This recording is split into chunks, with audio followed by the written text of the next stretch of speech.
Қайырлы күн. Мына Маек мекемесі негізі өндіру бойынша жылу өндіру 495 гигакалория өндіреді. Былай айтқанда паспорты бойынша су өндіру бойынша 52 мың куб дистиллят шығарады.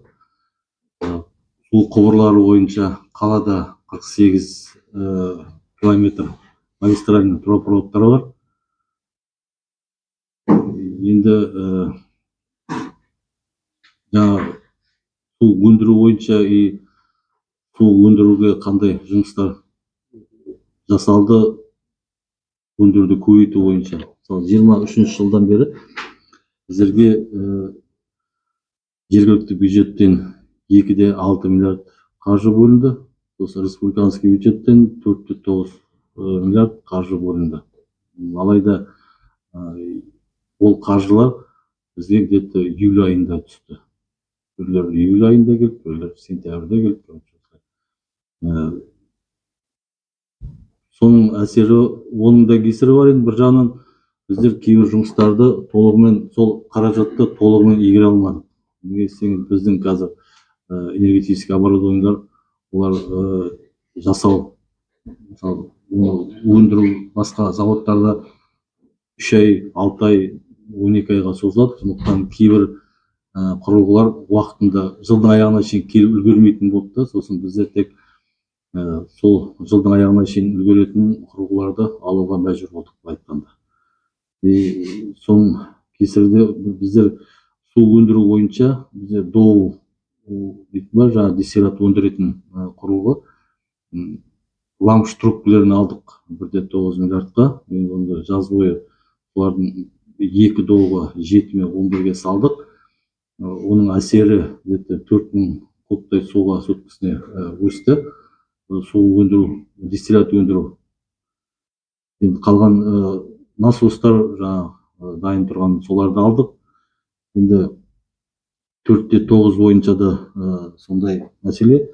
Біздер ДОУ-дің насостарын КТП-дің ода израильский дистиллят өндіретін құрылғы. Оғанда насостар алдық. Әртүрлі сондай жеңіл желпі, былай айтқанда жылдың аяғына шейін жасалып бізге жеткізетін, үлгеретін құрылғыларды алдық. Енді біздер жыл сайын жылу маусымына дайындық деген өзіміздің графигіміз бар. Бірақ та Маек мекемесінде қысқы маусымға дайындық деген республика бойынша айтылғанмен де Маек мекемесінде бізде жыл бойы жасалады. Неге десеңіз, біздің ең басты потребление жазғы күні болады. Сондықтан біздер турбинамызды, котелымызды жазғы күні көп ремонттамаймыз, көбіне көктемде, сосын күзде ремонттаймыз. Графиктерімізді солай жасаймыз, көктемге, күзге арнап. Енді біздердің 3 турбинамыз, 4 котелымыз графикке салынған болатын. Круглогодичный біздерде ремонттар, қысқы мезгілге дайындық деген программа бойынша, график бойынша, ол Министерство энергетики бойынша бекітіледі. Соның қазір енді 2 котел қалып тұр. Қалған турбиналар текущий ремонттары бар. Бірақ енді қазіргі біздің өзіміздің турбинамыз, котелдарымыз қалаға қыс мезгілінде, жаз мезгілінде жылу, су, жарық беруге жеткілікті. Енді жасап жатқан жұмыстарымыз, 23 жыл жасап жатқан жұмыстарымызға қысқаша жаңағыдай мәлімет. 24 жылға енді өзіміздің тағы да көптеген пландарымыз бар, инвест программаларымыз бар. Оның бірі модернизация, өзіңізде естіп жатсыз, модернизация Маека дейді. Енді ол бойынша біздер, енді өзіңіз білесіз, 3 станция бар бізде. Бірінші, екінші, үшінші станция. Енді сол бірінші, екінші, 2 станция бойынша, бізде бірінші станция бойынша бір энергетический котел, 2 водогрейный котел, уже несі ПСД-сі шығайындап жатыр, уже дайын тұр. модернизация боюнча 2 водогрейный котелды биздер жаңағы осы жаңадан саламыз. Бұрын болған жоқ ТЭЦ-1-де. Бір энергетический ол 7-ші котел, оны біз онда модернизация қайтадан күрделі жөндеуден өткізейік деп жатыр. Неге 2 водогрейный котел? Неге десеңіз, бізге жазды күндері қалада өзіңіз білесіз, су болмайды. Себебі бізде энергетический котел су беруге негізі арналмаған. Ол тек жаңағы турбинаға сосын пар беруге. Егер де ол су беретін болсақ, онда ол өзінің полный мощностьті жасамайды да, жаңағы бірақ газ расход кетеді газдан. Сондықтан біздер қазір водогрейный котел қояйын тұр. Ол енді жазда жаңағы су беруге тек қана болды. Қалаға су беруге, екіншісі как резерв ретінде, жетпей жатса қосу ретінде. Сондай мақсатпен жаңадан 2 водогрейный котел салайын деп ТЭЦ-1-ге. ТЭЦ-2-ге бір энергетический бір турбина уже бұрынғы ескі істен шыққан вывод из эксплуатации, вообще біздің списоктен алып тастаған турбиналардың орнына қояйын деп жатырмық. Соған уже жоспар жасап, жоспарды ПСД. Енді 3-ші станция бойынша бізде облыс әкімімен бекітілген, министр энергетикамен бекітілген жол картасы бар. Ол бойынша жаңа 3-ші станцияны толықтай модернизация жасауға 24-ші жылдан бастайды. Осы 24-ші жыл 3-ші блок. Осы жазда енді өздеріңіз естіп жатсыз, қайта бірінші блок, 3-ші станция майып қалып жатыр деген. Сол бойынша енді біздер кезегі келіп тұрған 3-ші блок, сол 3-ші блокты қазір соған дайындап жатыр. Модернизация жасауға уже Ленинградский заводпен келісімдер бар, Таганрогский завод, котельный заводпен келісімдер бар. Солардың енді құрылғылар келсе, биыл бітіреміз деген жоспарымыз бар. 3-ші блок.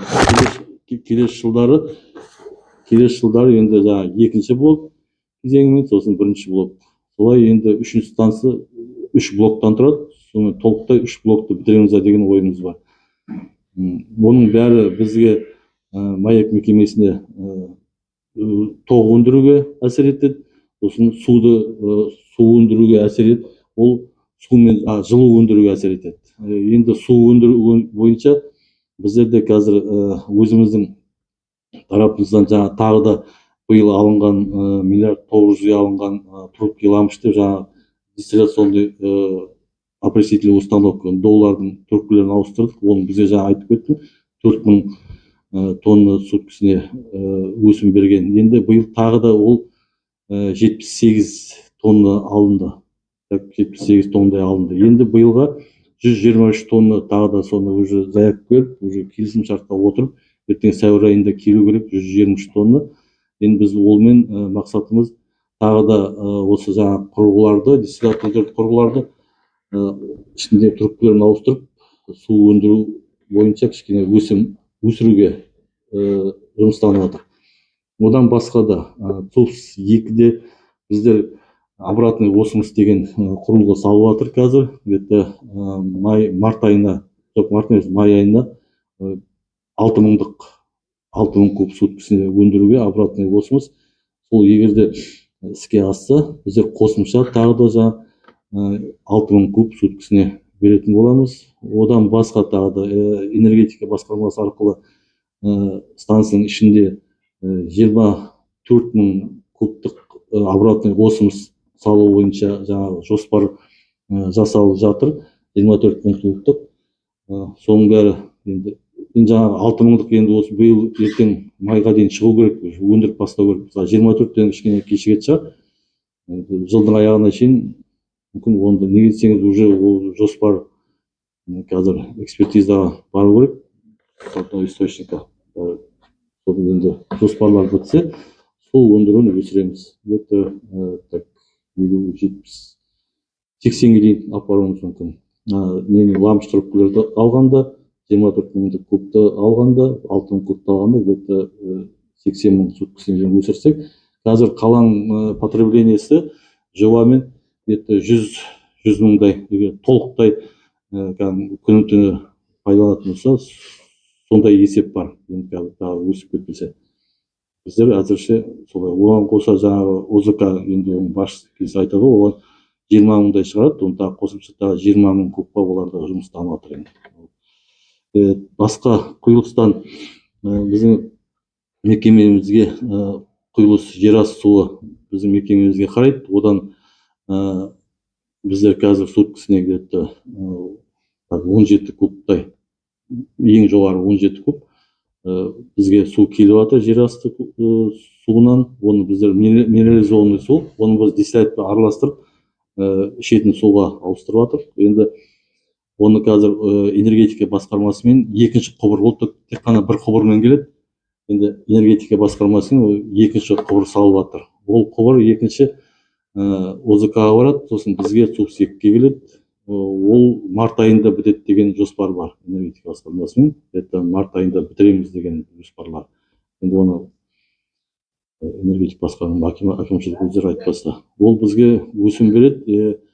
Жаңағы біздің жасап жатқан обратный қосымысымыз сол құйылыс суының тұщыту жұмысымен айналысады. Так, басқа да жаңағы 24-ші жылға жаңа әріптесім айтып кетті. Қазір әкімшілікпен 24, 25, 26 жылға 3 жылға уже жоспар дайындалып жатыр. Жоспарда біздер өзіміз белгілеп мердігерлермен жүріп жаңағы 22 шақырым қала бойынша магистраль трубопроводты ауыстыруға уже бердік. Белгіленді қай жерде қанша ауыстыру керек. Енді биылға тек қана 7-де 9 километрін ауыстырады. Ол жаңағы километрмен есептегенде, былай двухтрубный исполнение, подача обратка 7 километр. Енді трубаның ұзындығы онда где-то 2 есе болады, где-то уже 14-15 километр деп болады. Подача обратка сразу екеуін ауыстырады. Сол енді 3 жылға сол жоспар бар. Сол жоспармен қазір енді әкімшілікпен енді қадағалауында, бақылауында сондай судың көлемін өсіру жөнінде, жылудың объемын тоже көбейту жөнінде, маяк мекемесі бойынша тоқтың объемын көбейту, сосын тоқ бойынша үшінші станцияда бізде тағы да 4-ші блоктың бір орны бар, бұрын Союздың кезінде халыққа. Соны енді біздер қазір 4-ші блок салуға, бір турбина, бір котел салуға қазір өткенде министр энергетиканың жиналысы болған кезде сол жұмысты біздер уже протоколға кіргіздік, уже перечінде бар, министерствоның перечінде. Енді біздер сол 4-ші блок салуға тағы жұмыстан қосымша. Енді басқа тағы жоспарымыз тоқ өндіру бойынша 139 мегаваттық газа паровой установка дейді, сонды салуға қазір қаражат бар. Рынок мощностьтан где-то 58 миллиардтай. Енді соған қазір тағы да өтінім беруге тырысып жатыр. 139 мегаватт қосымша біздің шығарып отқан қазір. Это бізде ремонттардың бәрін есептеген кезде толықтай где-то 700 мегаваттай негізі шығару керек. Жаңағы қосымша тағы да. Жаңағы 4-ші блок где-то 230 мегаватт өндіру керек. 220-230 мегаватт өндіру керек. Әзірше сондай жоспарларымыз. Сұрақтарыңыз болса? Сұрақтар бар ма, әріптестер? Маяк мекемесі. Менде бір сұрақ бар, осы қарыз бойынша қалай есептесесіздер? Кіммен? Тұрғындардан қанша қарыз берecek? Тұрғындардан мекемелеріңіз өздеріңіз қанша қарыздар бар? Как раз Қазтрансгаз аймақ бойынша бізде дебиторка қазір 14 миллиардқа кетіп қалды. Иә, 14 миллиард болды. А бізге бере жақтары где-то тоже 12 миллиардтай бізге бере жақтар. Енді біз Қазтрансгазға аймақтың графикке отырып, енді қазір ай сайын төлеп отырып, енді оны как раз басшысы айтады. Енді біздер население көп емес, население где-то 500 миллиондай, одан көп емес население. Основной бізге бере жақтары юрлица дейді, мысалы, нелер.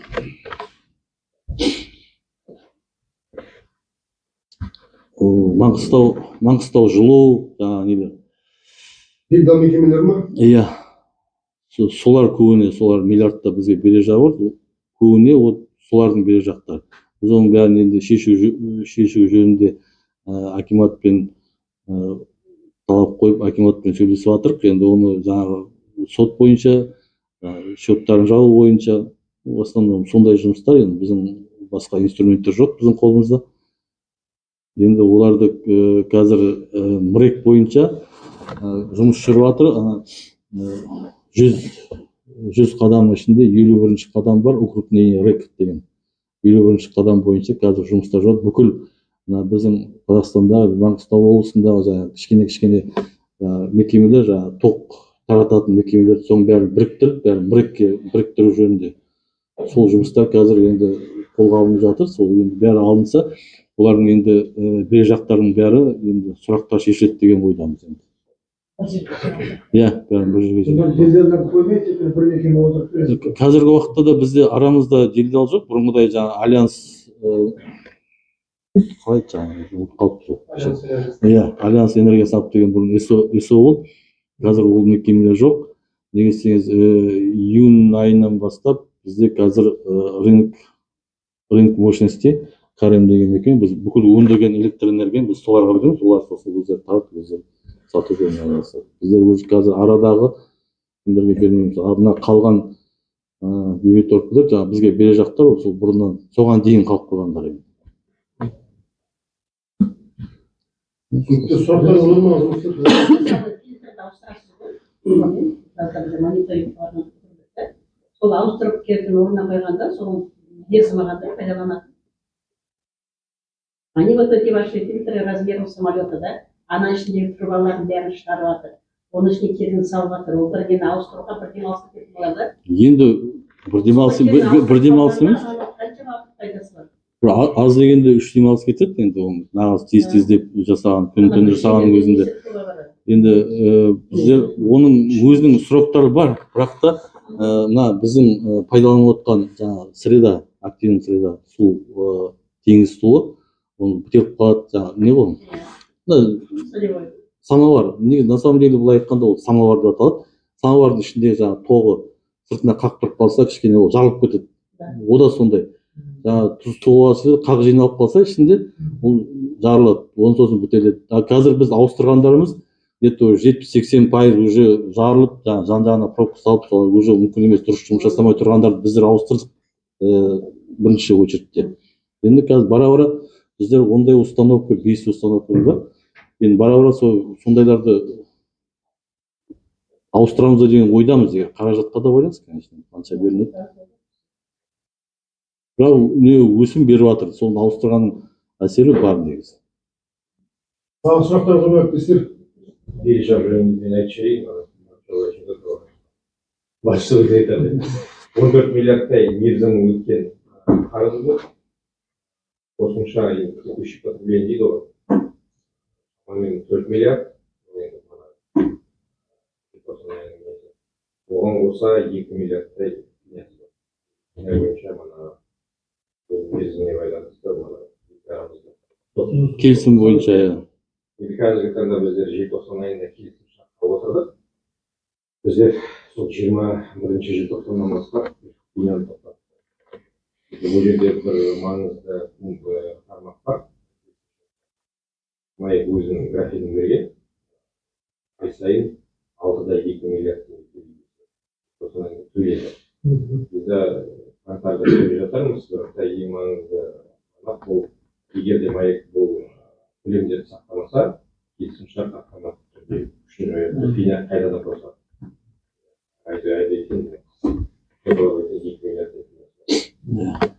Мына 12 миллиард үстінде, 12 миллиард бережағы бар. Газ үшін. Түсінікті, менде бір сұрақ бар. Енді біздің басты құжатымыз осы сайлауалды бағдарламасы. 2023-те 20 мың кубқа, 2024-те 44 мың кубқа дейін көбейту жоспарланған деп бізге кезінде ақпарат берді. Суды ма? Иә. Су. Осы межеге біз былтыр шыға алмадық, солай ма? су тапшылығы болды. Енді маек мекемесі былтыр қаңтар айынан коммуналдық меншікке өтті. Иә. Былтыр қаңтардан бір жыл болды. 22-де болмыз. 22-де өтті ма? 22-нің басы 23-те. 23 шығар. иә. Бір жыл болды. Аяқ жағында басталды, иә. Коммуналдық меншікке өтуіне осы бұл жерде әріптестерім бар, былтыр сазгектерін бастап жазып жүрдік. Мхм. Бұны қайтарың, әкімдікке қайтарың. Енді мына 2023-те жоспарланған біз межеге өкінішке орай жете алмадық. Әртүрлі жағдайлар бар, оны түсінеміз. Енді биыл өзіміздің болжамымыз қалай? 44 мың кубқа жетеміз бе біз?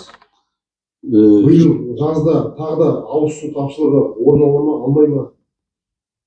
Енді Не айтасыз? жаңа 23 жылы жете алмаған себебіміз біздер жылдың басынан бастап жаңағы Рапсевич деген бір мердігер мекеме келді. Май айында бізге 5000 кубтық обратный қосыңыз бітіріп беремін деп. Ертең 5000 куб май айында шығады. Оны жоспарға кіргізгенбіз. Сосын екінші 25000 кубтық израильский установка саламыз деген біздің жоспарымыз болды. Сол жоспарлардың арқасында біздер осындай сізге берген ақпараттар соның ішінде. Алайда жаңағы мердігер осы бүгінге шейін әлі өзінің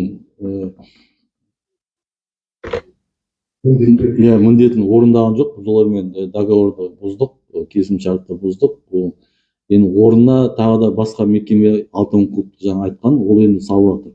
Анау өзінің салғанмен де тиісті лабораториядан өткен құрамы сәйкес келетін бізге су шығарып бере алмады.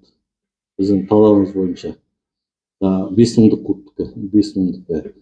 Сосын біз ол біздің шарттағы қойған талаптарымызды орындай алмағанбыз. Біз онымен кеше 1 декабрьден бастап 23 жыл 1 декабрьден бастап ол келісімшартты бұздық. Қазір басқа мекемемен отырдық. Ана мекеме өзінің құралдарын алып кетіп, біздер ана келесі мекеме біз оларға да жер бердік. Тулстекіден 6000 куб шығарып, ол қазір келді, өзі құрылғылар салып жатыр. Енді алдағы уақытта енді үміт бар, енді 6000 шығарып береді деген. Ода ол жаңағыдай. Енді 25000 куб бойынша израильский установка управление энергетика бойынша жаңағы қабылданған, сол жұмыстанған. Алайда мына саясатқа байланысты жаңағы израильский мекеме жаңағы бағалары өсіп кетті, бізге келіспейтін болды. Сосын олар бізге тағы бағасын көтеріп жіберді. Сондай бір нелер бар. Сосын одан отказ беріп, қазір осы 6000 кубты шығарайын деп жатқан адам мердігер сол болу керек негізі. Сол арқылы 24000 кубты біздер маектің ішінен сол құрылғы салайын деп жатыр. Басқаша обратный қосымыз салайын деп жатыр. Анау біріншісі ол жаңағы опреснительный установка израильский болды. Мынау қазір тек обратный қосымыз. Сол 24-ке енді сол екеуі салынса, енді где-то 30 000 болады енді қосымша. Жаздың кезінде резонансты мәселе туындамайды ғой. Не бойынша? Резонансты мәселе жаздың кезінде. Су тапшылығы мен өзімнің ойым, мен жаңа 6000-дық ең болмаса 6000-ды қазір берсе, өзінің нормасымен жаңа өзінің составы келіп 6000-дық берілсе, онда 23 жылдағындай ондай резонанс көп болмайды деп ойлаймын. Ол қондырғы келіп тұр осы сізге? Келіп тұр, уже орналастырылады. Балканың бәрі бар ішінде, енді құрылғыларын салып жатыр. Енді өздерінің айтуы май айы деді. Көреміз енді. Баланы судың тоғызда судың сасы рейсі кімден болады? Маектен шыға ма, жоқ рейстен болсын. Жаздың кезінде әлеуметтік желі көп шығады. Су сасып кетіп, иісі жаман бір түрлі деген әңгімелер келеді. Ондай әңгімелер көп. Біздер мен енді осы Маңғыстауда 72 жылдан бері тұрамын. Бейнеуден бастадым. Бірде бір естіген жоқпын, что Ақтауда жаздың күні қызыл су болмайды, там не болмайды деген көрген жоқпын. Бірақ енді ол енді не емес та бізге жаңағы панацея емес, бірақ сонда да көктемде біздер тексеру жұмыстарын жүргіземіз. Сосын сол тексеру жұмыстары арқылы біздер ақауларды шығарып, жаз бойы емдеп, ремонттап, күзде тағы да өткіземіз. Сондай уақыттарда жаңағыдай қызыл су дейді енді шығады. Бірақ та бір халыққа мен енді 3-4 рет айттым енді халыққа емес жаңағы әлеуметтік желілерде де мысалы бөлінеді магистральный трубопровод дейді, внутриквартальный дейді, внутридомовой дейді.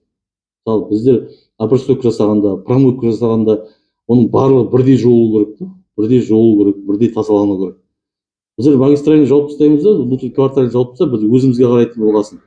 Біздер маяк арқылы айналдырамыз оны. Давлениемен айналдырып, қайтып келген су фильтр арқылы шығады. Сосын мутность тексеріп отырады, сөйтіп азайтамыз. А енді жаңағы внутриквартальный жуатын кезде ол тағы да келеді да басқаша өздерінің жаңағы давлениесімен жуған кезде ананы қайттан бүлдіреді. Сосын қайттан тазалап біз өзінің фильтріміз арқылы өткіземіз. Сөйтіп жүргенде внутридомовой шығады. Сөйтіп жүргенде где-то бір аптадай уақыт кетеді, ақыры барлығы бәрі или құйылып, или тазалып болған шығады. Қазіргі таңда осы маяк мекемесіндегі қондырғыларды жөндеу, ауыстыру бойынша келісімшарттарыңыз бар ма, солай ма? Иә. Ол қай мемлекетте? Ресеймен бе? Енді біздің турбинамыз, котелдарымыз жылда жасалынып жатыр. Оның барлығы да 60-шы жылдары Ресей Совет Союзының кезінде шыққан. Біз Қазақстанда турбина шығаратын, котел шығаратын мекеме жоқ, завод жоқ. Былтыр біз Каспий су тұтыну заводын тыңдаған кезде көптеген қондырғылар мына Ресейдің геосаяси мәселелерге байланысты шекарадан шыға алмай қалды. Білесіз ғой? Қазір де солай. Қазір де солай ма?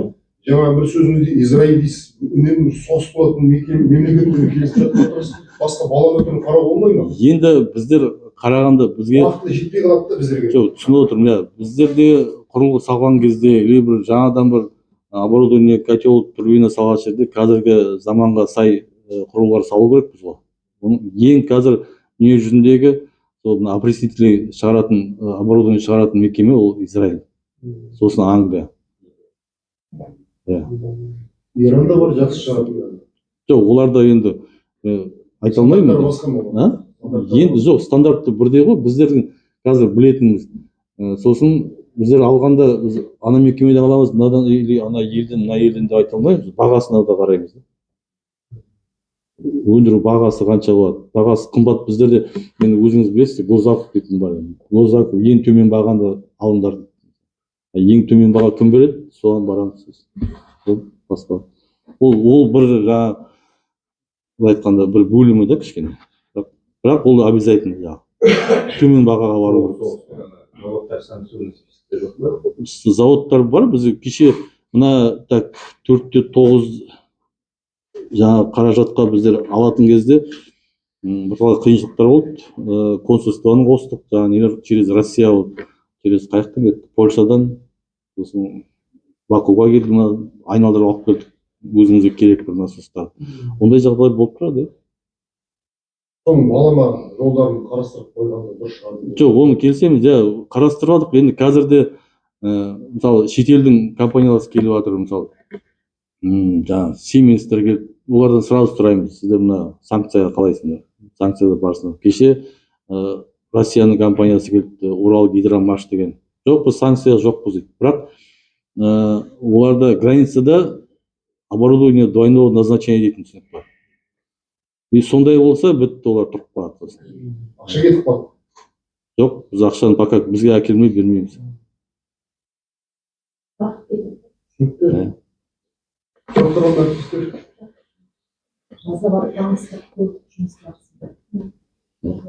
Жалпы енді тыңдап отырсақ, жасап отқан жұмыс көп.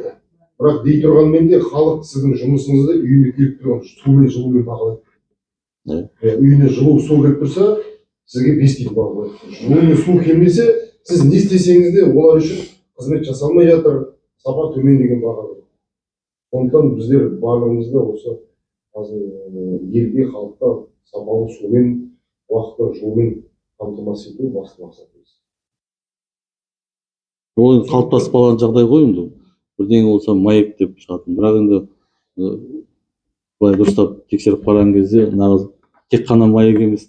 Енді дей тұрғанмен де өндіруші мекеме өндіруші мекеме келісеміз, да. Тарифті де көтеріп жатыр, оған да көніп жатырмыз, бірақ уақытылы дұрыс су ала алмаймыз, жол ала алмаймыз деген риторика қоғамның ішінде бар ғой. Жоққа шығара алмаймыз. Енді қала салған кезде біздер дейтін Қазақстан бойынша Маңғыстау облысы үй салудан бірінші орын деп жан жаққа жар салып жатырық, бірақ маягіміз сол орында 60-шы жылы салынған болып тұрды, оны ешкім қараған жоқ мысалы.